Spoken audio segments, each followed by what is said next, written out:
you, thank you, thank you. Thank you, Sarah. It's an honor to be here.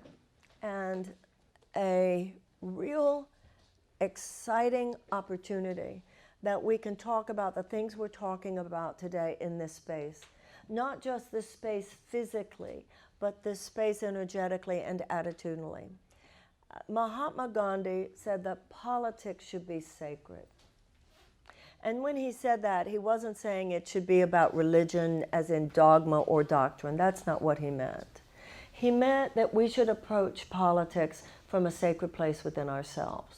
The same kind of sacred place that people seek to achieve in a yoga studio, in a church, in a synagogue, in a mosque, in an AA meeting, in any place where we are seeking something within ourselves that is wiser, more reflective, and more deep than we associate often with normal waking consciousness.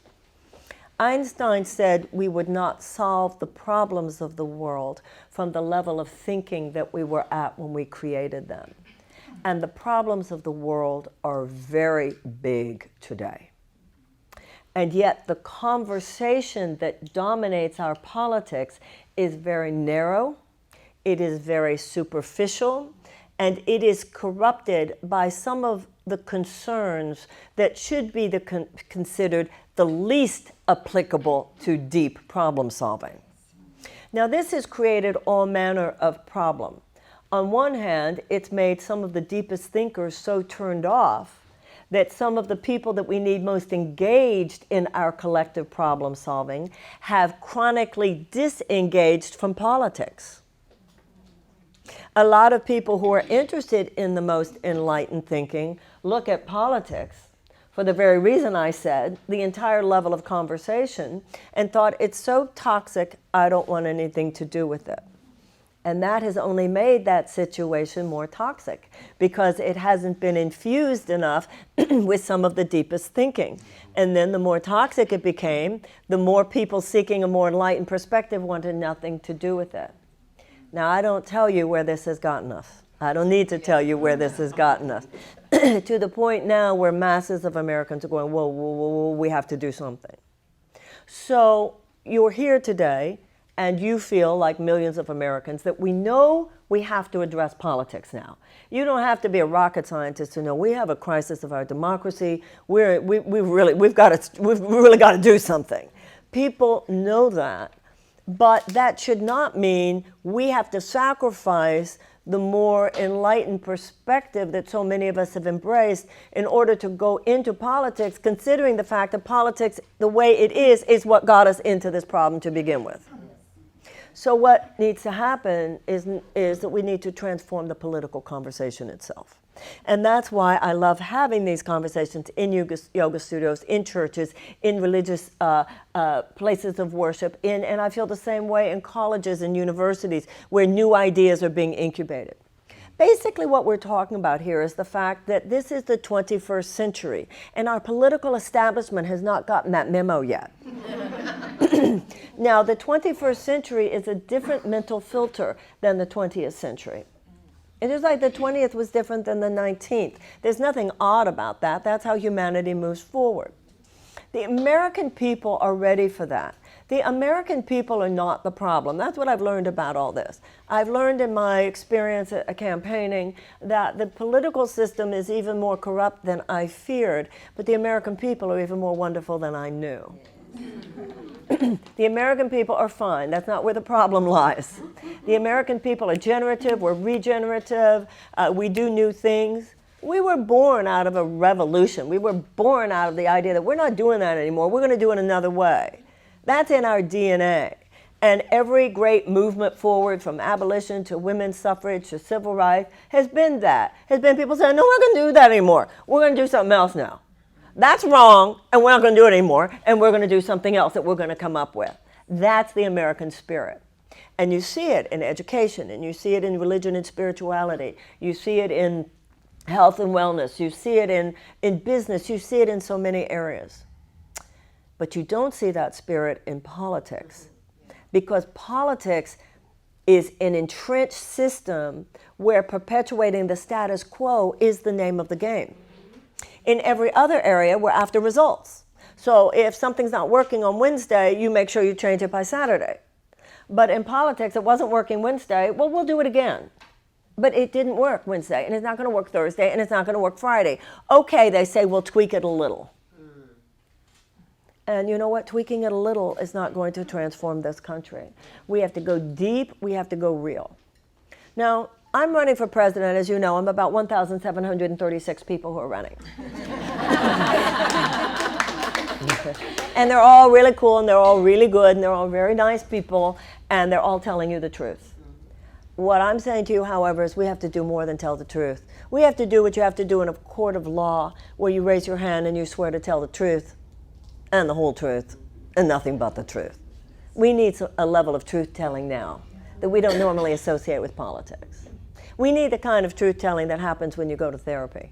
The kind of truth-telling when you get down with a lover or a friend or a spouse and you say, we've really got to talk. We need the kind of truth-telling that is the way, whether it's a company or a family system or anything else, people know we're going to have to get real, and we're going to have to say some things that aren't, we're going to talk about some things that aren't necessarily fun to talk about, and we're not going to necessarily agree, so we're going to have to be real careful to have our nonviolent communication skills together. And we have to get deep, and we have to get real. What? Communication skills. What did you say? I'm sorry. Could you repeat that? What kind of communication? Nonviolent communication skills. Oh, that.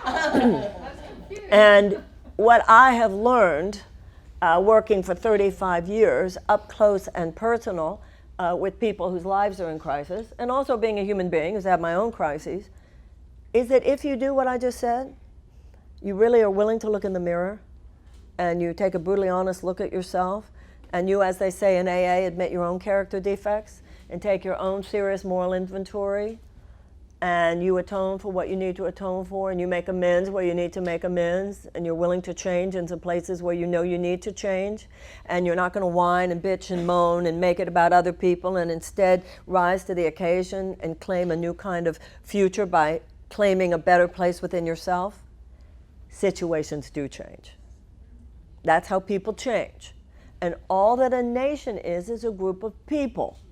So if a nation is going to change, then the nation has to take the same brutally honest look in the mirror. Now, one of the things with traditional politics, they don't want us to take an honest look in the mirror because they're afraid that you might see them as negative and you wouldn't want to vote for them. And so it's a politics of people pleasing, where they figure out what you want to hear.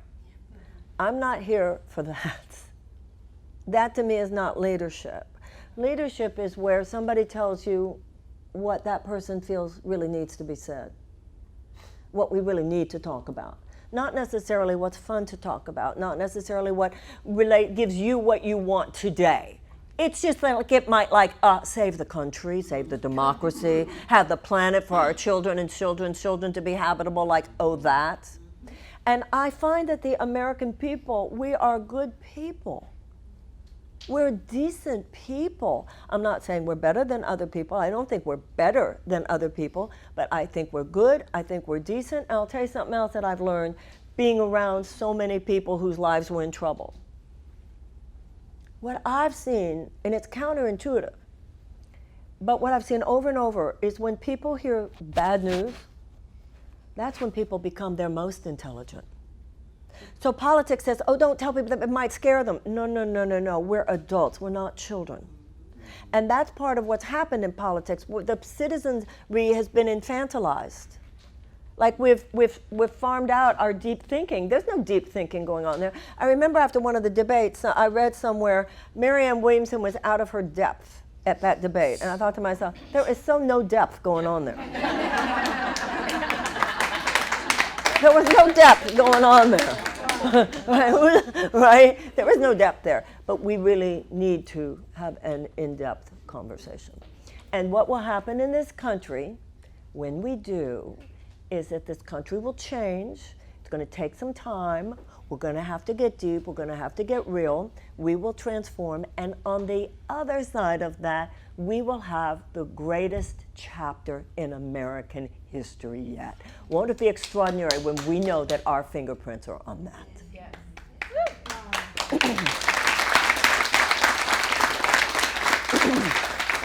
So, this is not a conversation, I don't have a different conversation with white people than with black people or brown people. I don't have a different conversation with rich people or poor people. I don't have a conversation with gay people or straight people. That's not the level of conversation that's going to move us forward. We need to have an American conversation. We need to remember you're black and American, you're Jewish and American, you're gay and American. Right now, we really have to have, in addition to all of those conversations, of course it's important. The Jews have to have a conversation about things about Jews. Blacks have to have a conversation about things about blacks. This is not in any way to minimize the conversations that we have to have within our own communities, cultures, and ethnicities. But we must not forget, we also have some conversations that have to be the conversations we're having as Americans. So, where are we as a country? Well, let's look at some facts.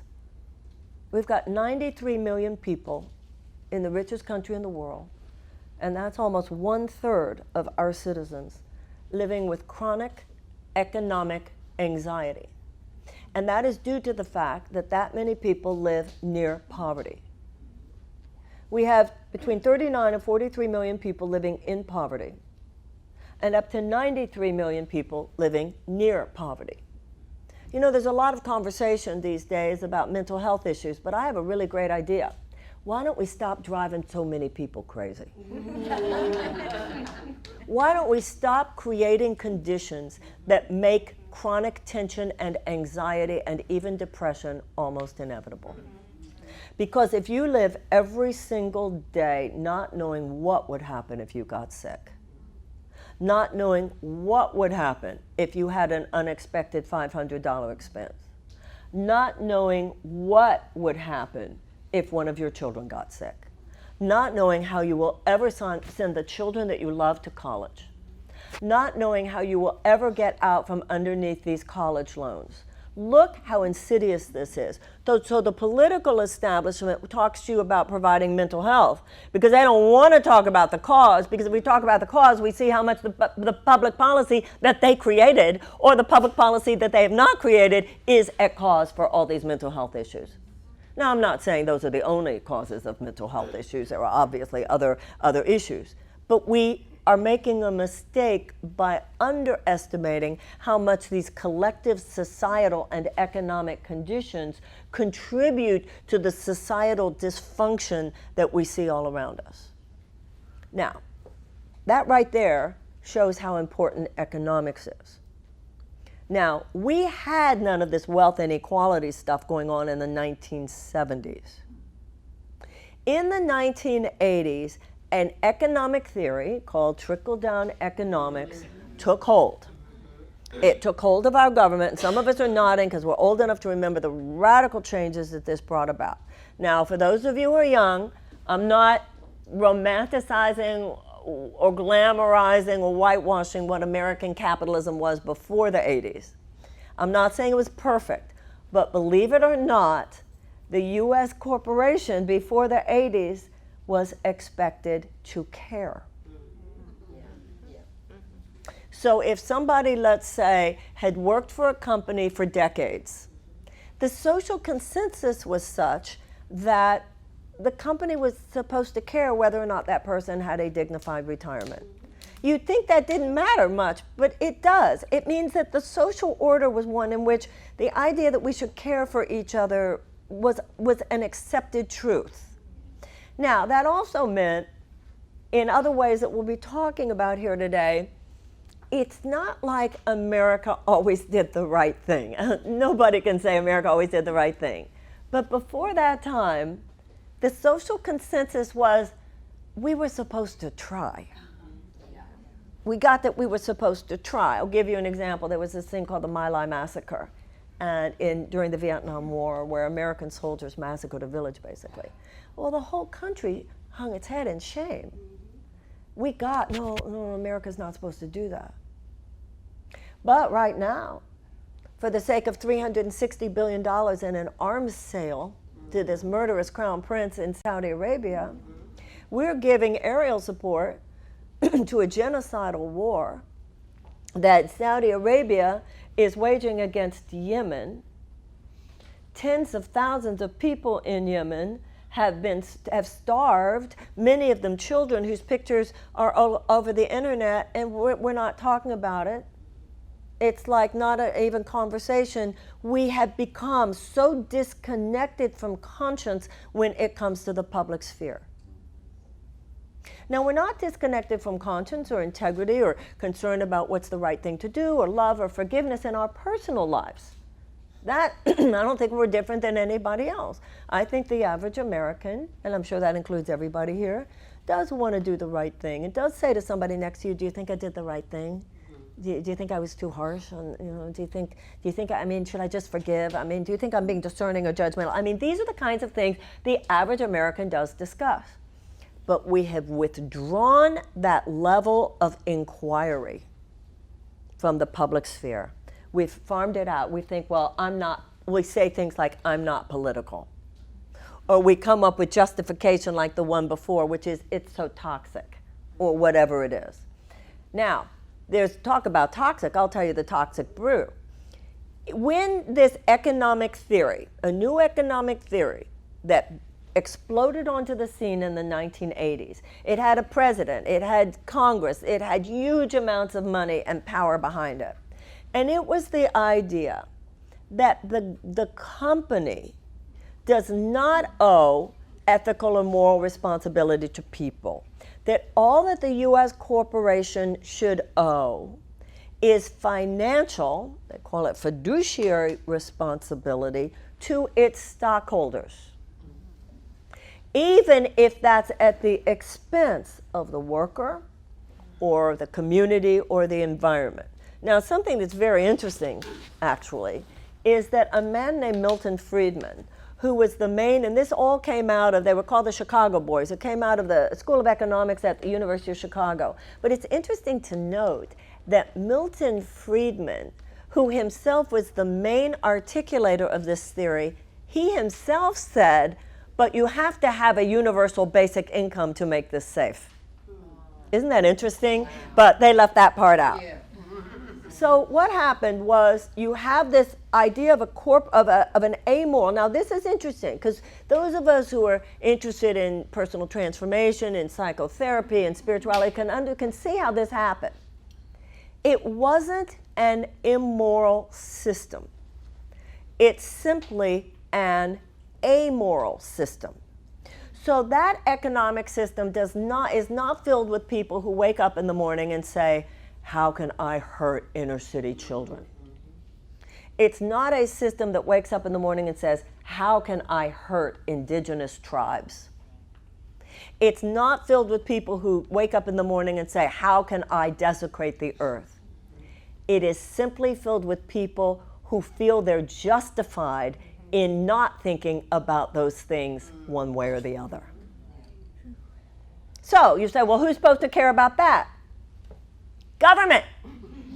Because government, according to Declaration of Independence, government, according to Declaration of Independence, is instituted to secure the rights to life, liberty, and the pursuit of happiness.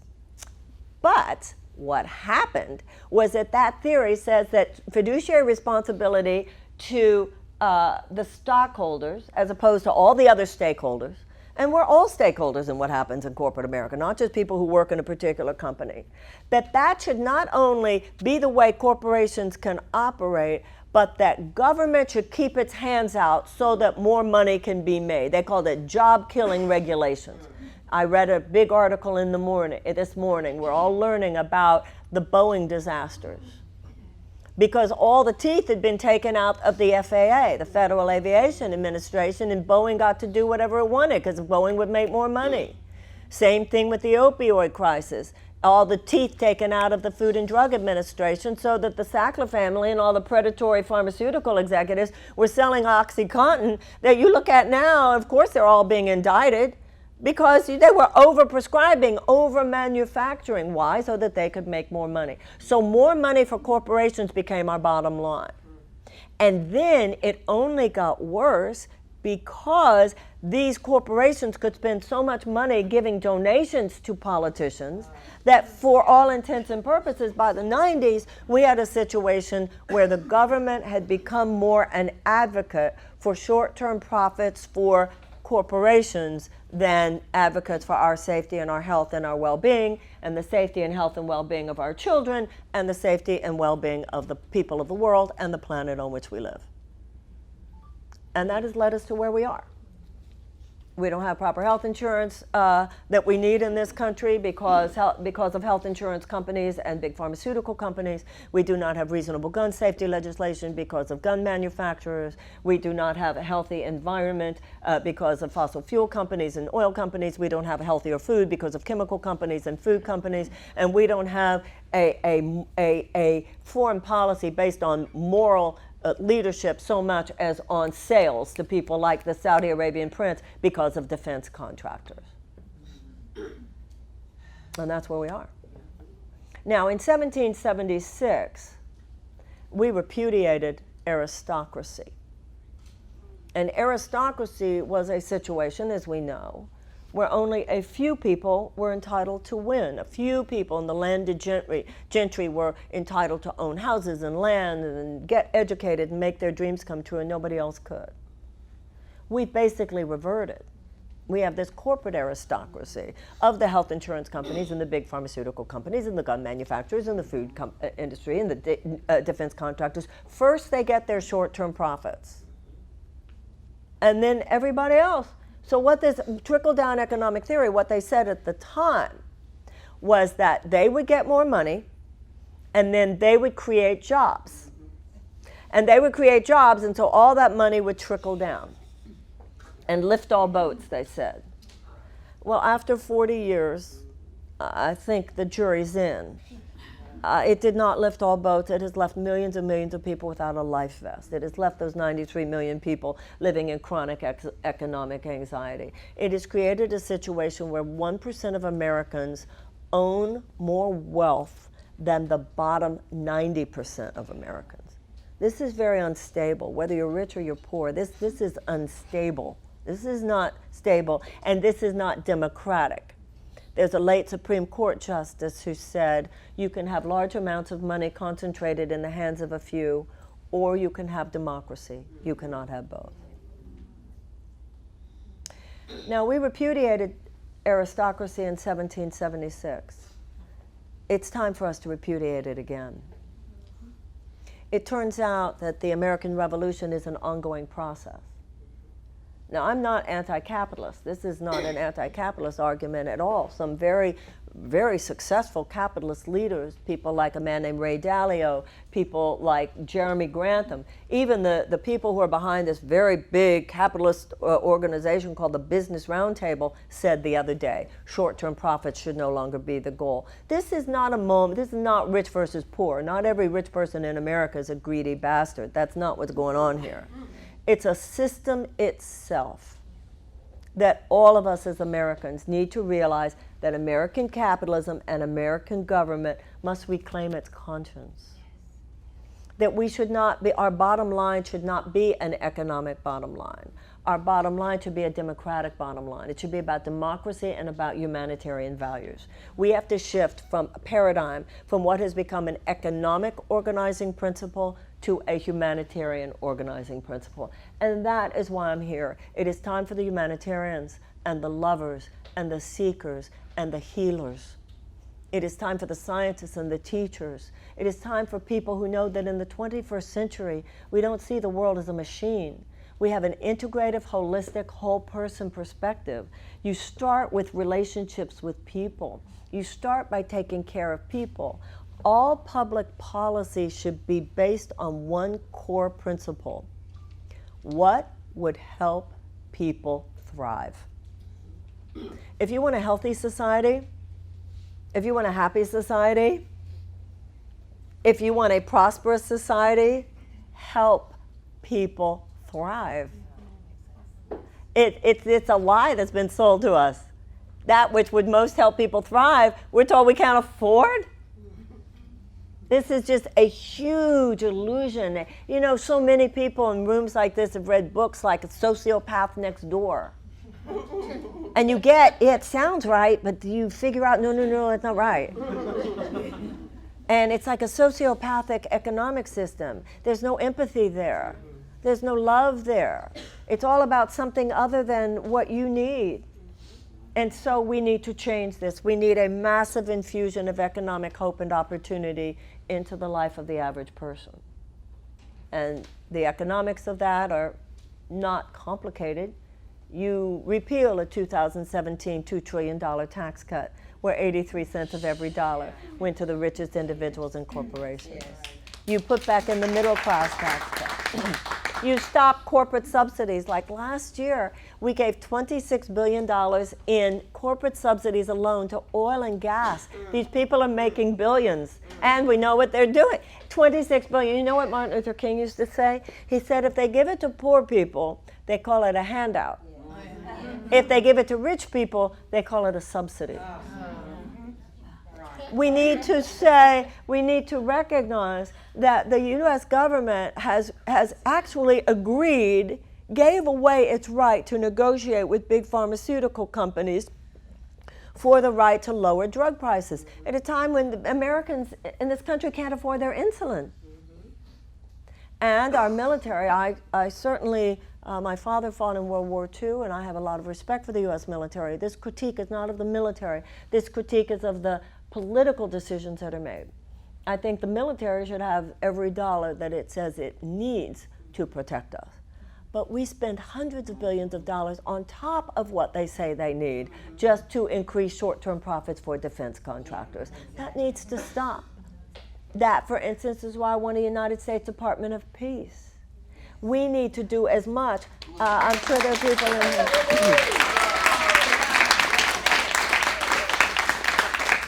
I'm sure there are people in this room who are teachers, who are elementary school teachers, who are social workers, who are early childhood experts. You know, every time you see a military person, and we understandably and rightfully say thank you for your service, every time you see an elementary school teacher, you should say thank you for your service. Because if we really want a healthy economy and a healthy society 10 years from now, we would do more for our 10-year-olds today. We know things. We know things about the human brain we didn't even know 50 years ago about what happens in the brain of a child before 8 years old. But we have millions of chronically traumatized children. We have children, and here in South Carolina, I don't get it. You had a $1 billion surplus, and you had a governor who denied Medicaid expansion. Now, I've seen in South Carolina the extraordinary governor schools. The governor, has everybody seen? Because if you come from South Carolina, you should see this. This is your tax money paying for this, and you should be proud of this. The governor's schools in South Carolina of humanities and the arts, it's amazing. It's like, I want to be here every day.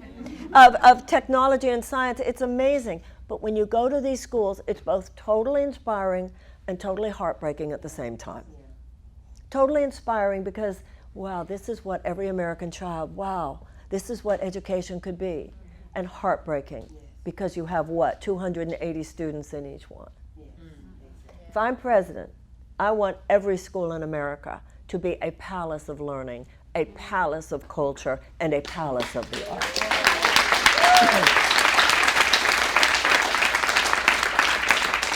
You know what? You have that. You just cut out a lot of your mental health issues right there. You cut out a lot of your societal dysfunction right there. You cut out a lot of your health issues right there.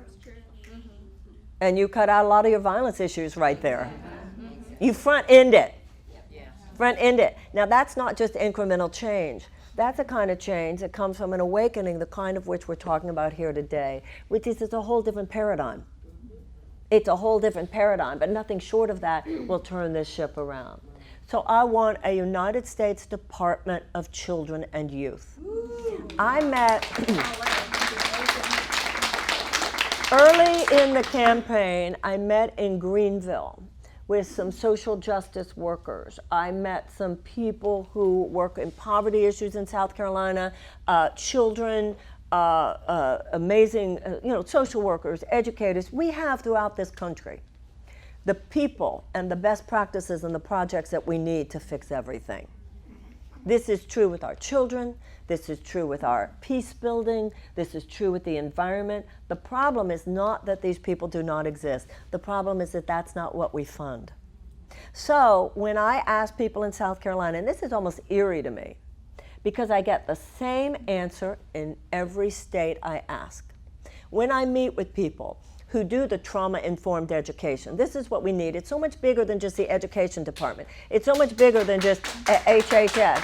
It's a whole array of how we treat our children. We need trauma-informed education. We need community wraparound services. We need mental health services, not only for the children, but for their parents.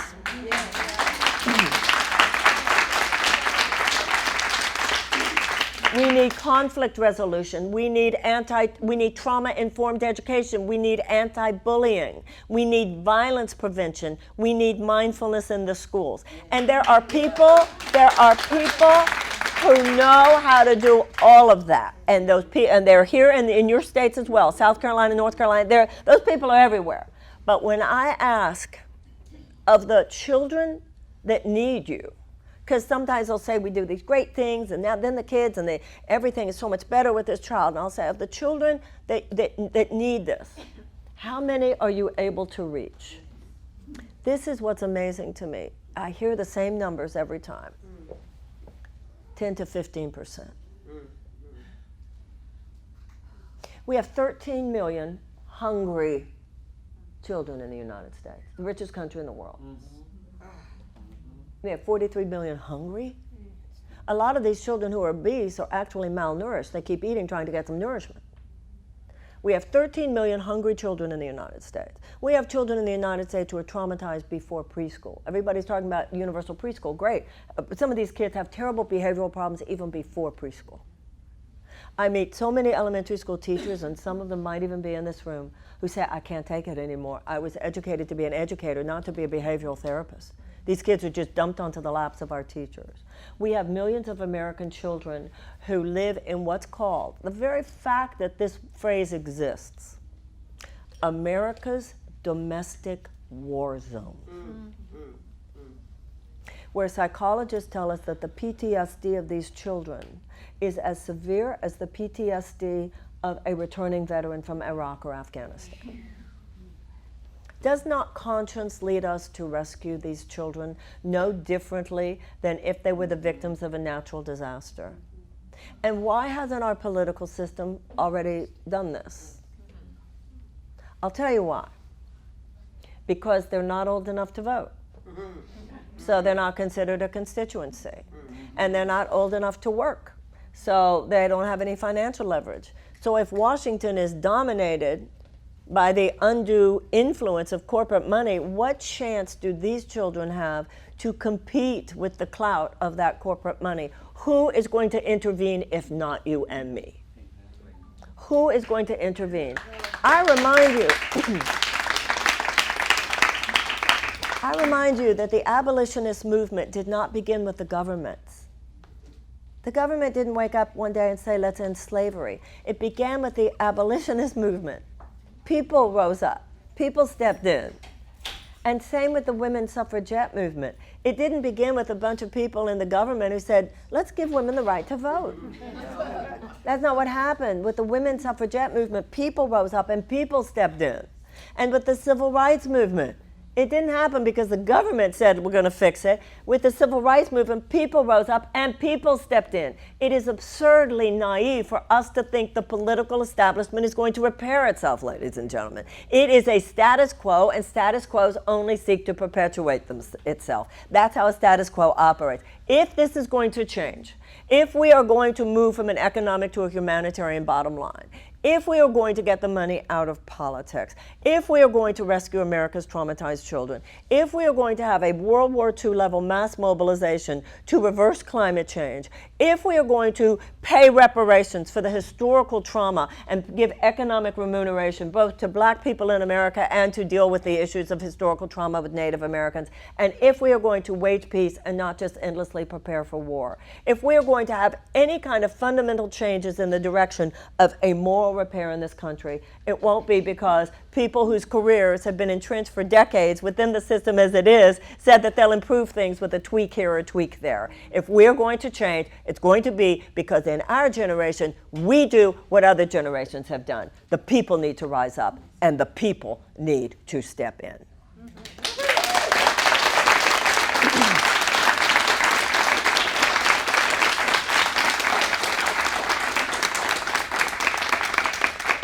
So look how this works. So the system says to someone who would say that, she's unqualified. Right? Like it has to be someone whose career is entrenched in the car that drove us into this ditch that we're supposed to trust to drive us out of the ditch. First of all, this whole idea, I love the idea of an outsider candidate. Outside what? This is America. Remember, all men are created equal thing, and the Constitution says to be president, you have to have been born here, you have to have lived here for 14 years, and you have to be 35 or older. The Constitution doesn't say you have to be a governor, a senator, or a congressman, because they were leaving it to every generation to determine for itself the skill set that that generation feels is most necessary to navigate the times in which we live. That's why Franklin Roosevelt said that the primary responsibility of the presidency is moral leadership. The problem is not that we don't have good car mechanics. We have some excellent political mechanics in Washington, and many of them are running for president. That's not the problem. The problem is we're on the wrong road. You don't necessarily ask your car mechanic, even the best car mechanic, can you tell me what road to take to Mississippi? It's not a lack of experience. Very experienced politicians took us into Iraq. Very experienced politicians agreed with that horrendous decision. Very experienced politicians took us into Vietnam.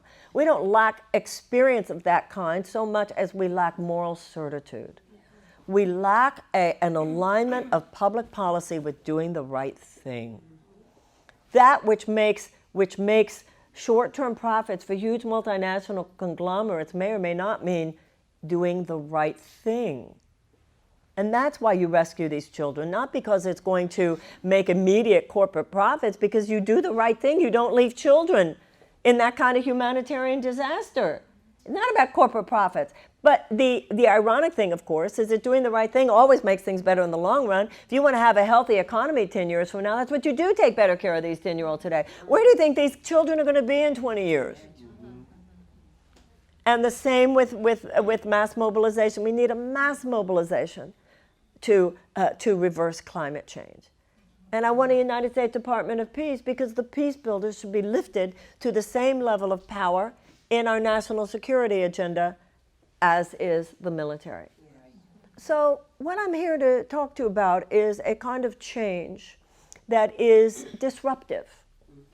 It is disruptive, however, in a way that we must change, because if we do not change, you know, there's a line in the Course in Miracles that says, it is not up to you what you learn. It is merely up to you whether you learn through joy or through pain. This country is going to change. We can change wisely, or we can change because so much dysfunction. You know, we're really talking now. We're not just talking about how functional things have moved to dysfunctional. We're talking about dysfunctional having moved to malfunctional. We're in malfunction. We're not just in dysfunction. When you're talking about 12 years left to make serious changes in climate, or else within 20 years we could have a level of mass social unrest, not just unrest, collapse. We could have huge swaths of continents uninhabitable because of the heat. And if a swath of a country or a continent is uninhabitable because of the heat, that means you can't grow food there. So if you can't grow food there and you can't live there because of the heat, those means those people will be leaving. That's called refugees, environmental refugees, which could be hundreds of millions. Right now we have 63 million displaced persons. Right now, which is the hugest humanitarian disaster since World War II. Right now we know what's happening at the border. Multiply that. It would be beyond, we would have economic collapse on a level we can't even imagine. We would have food shortages on a level we can't even imagine. This is malfunctional. This is not dysfunctional. For us not to rise to the occasion and deal with this and have that World War II level mass mobilization, to move from a dirty economy to a clean economy, to have a just transition where everyone is taken care of. And we do this wisely, and we navigate this very tenderly and with great respect for everybody's job. We can do it that way now. We still have time to do this carefully so that it's change but not chaos. But if we refuse to make the change wisely, carefully, quickly. The change will be forced upon us chaotically down the road. The reason I want reparations for slavery is because I want to end one aberrational chapter of American history. That is what we should do. Just end some chapters. Let's begin a new one. Let's begin a new one.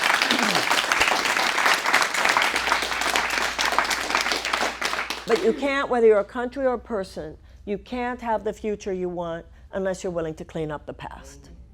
Catholics go to confession. The holiest day of the year in the Jewish calendar is Yom Kippur. It's the Day of Atonement. In AA, you have to take a serious moral inventory. You have to admit the exact nature of your character defects. Racism's been a character defect from the beginning. And I don't want to minimize the sacrifices, the struggles, or the successes of any of our ancestors, black or white. But there's still some work to be done here. And in some ways, we've been sliding backwards.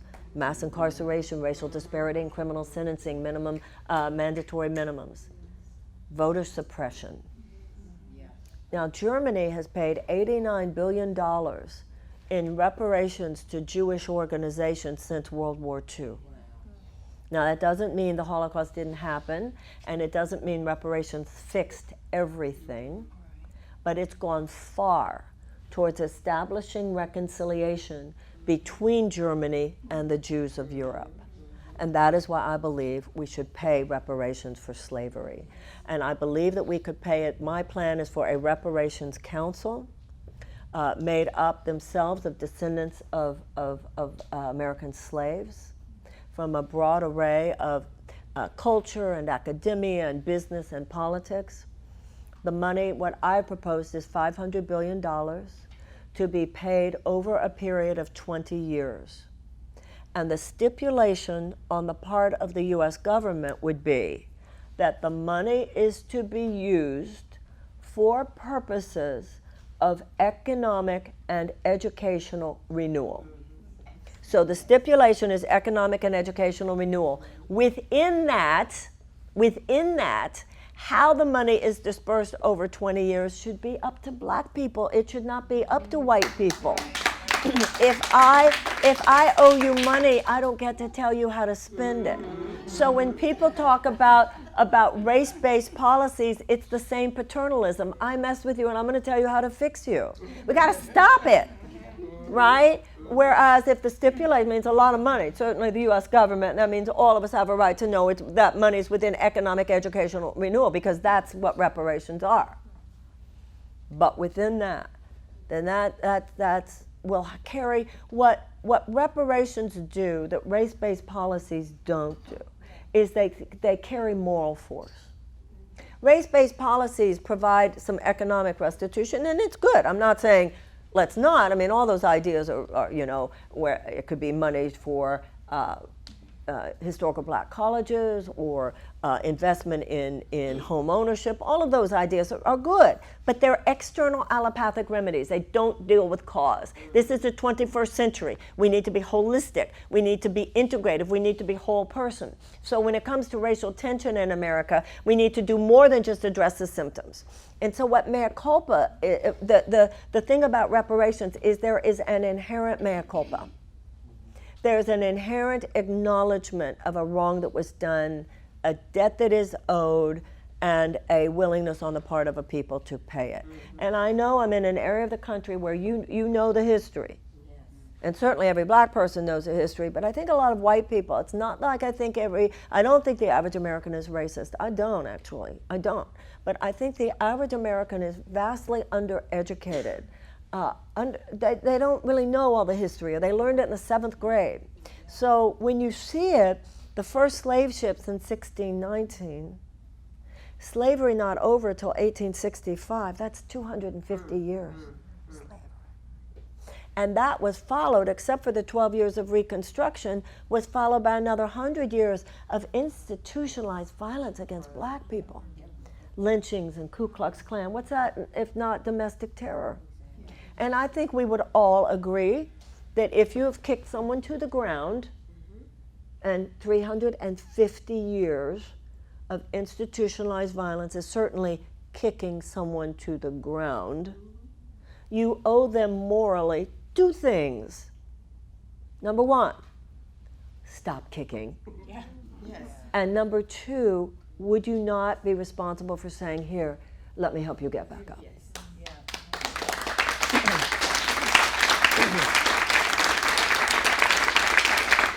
And I think a lot of people haven't really put together what Tecumseh Sherman promised for the historians believe there were between 4 and 5 million people who had been enslaved persons at the end of the Civil War. And they were promised, every former slave family of 4 was promised, as we all know, 40 acres and a mule, which would have given people the chance to start over. After Reconstruction, the promise was rescinded. And so that economic gap was never closed. Let's close it. It's an economic stimulus to do that, by the way. It's an economic stimulus to do that. There was a study very recently that if black families earned as much as white, our economy would be $1.5 trillion larger. Wow. Anytime, this is the thing about public policy that helps people thrive. It helps everybody. If we say to young people, these college loans are canceled, all that's going to do is make our economy bigger. All it's going to do is say to people, go be brilliant. Go do your thing. Everybody's going to be better off. We have to get over the idea that money is created by a bunch of corporate aristocrats who drop crumbs from the table from their Mount Olympus in the form of job creation. That's not where money comes from. Money comes from the creativity and productivity of the American people. That's where money comes from. People living their dreams. People doing what they want to do. People being happy. They're better employers, better employees, able to raise your children. This is where peace comes from, and this is where prosperity comes from. But you can see it's a whole paradigm shift. So you need a president, I believe we need a president who gets the whole paradigm shift and knows that we need to move a big ship. We need this level of change, but without chaos. It has to be navigated very carefully. People who are going to stay away from the whole shift, then we're still just delaying. We're still delaying the bigger issue. And the peace-building thing, this is the final thing I'll say about the peace-building thing. I want everybody here to know something. I think a lot of people, so much about politics is talking about the trees, but not talking about the forest. We need in the body politic and on the planet the same thing we have in the health and wellness space. You don't just take medicine, you cultivate your health. And you can't just endlessly prepare for war and hope you'll back up into peace. You have to cultivate peace. And you cultivate peace by expanding educational opportunity for children, by expanding economic opportunities for women, by reducing violence against women, and by ameliorating unnecessary human suffering. Those are the 4 factors which, when present, statistically mean there will be a higher level of peace and a lower level of conflict. Desperate people should be seen as a national security risk because desperate people do desperate things. Desperate people are more vulnerable to ideological capture by genuinely psychotic forces. That's why, as president, I would want a Department of Peace so that the people within the State Department, such as USAID, which is long-term development and humanitarian assistance, have as much power at the table of our national security as does the military and those others.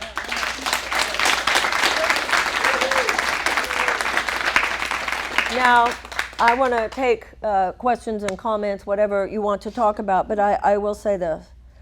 When I said to you a few minutes ago, the lovers need to stand up now, the humanitarians need to stand up now, the teachers need to stand up now, the moms need to stand up now.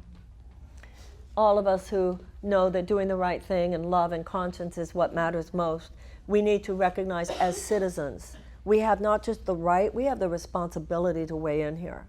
We're the immune system.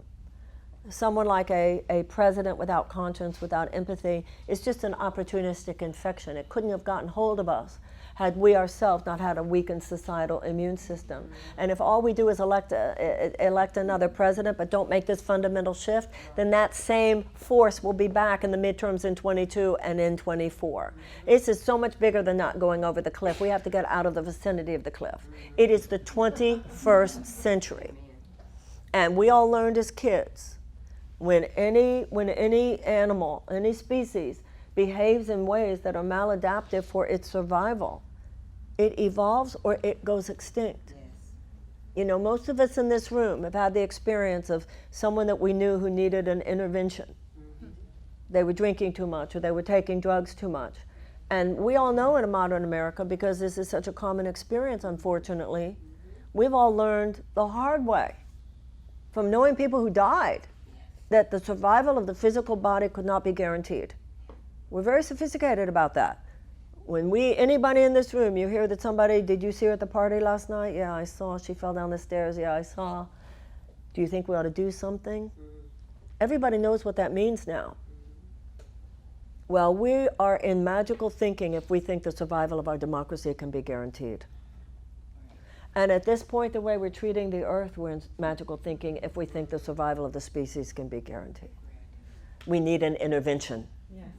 And we, the people, are the ones to do it.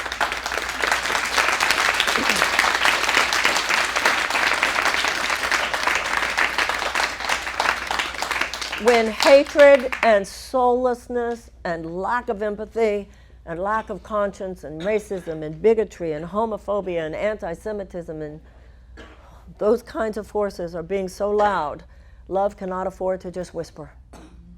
And those things are convicted now, and conviction is a force multiplier. A lot more people love than hate, but those of us who love need to love now with the same level of conviction as do those who hate. And we're ready. We've partied. None of us can say we didn't get to go to the party. And none of us can say, there's nobody in the room. I didn't say anything today that you didn't already know. And that's what we all have to face. I might have said some details. No, this is not an era of data collection. We know this. This is not a time to wake up. No, we wake up. This is the time to own what we know and to do something about what we know. This is not a time just to talk about love. This is not just time to talk about love. This is time to rise up and act on love. This is time to go to yoga and then after yoga, go kick ass. Thank you.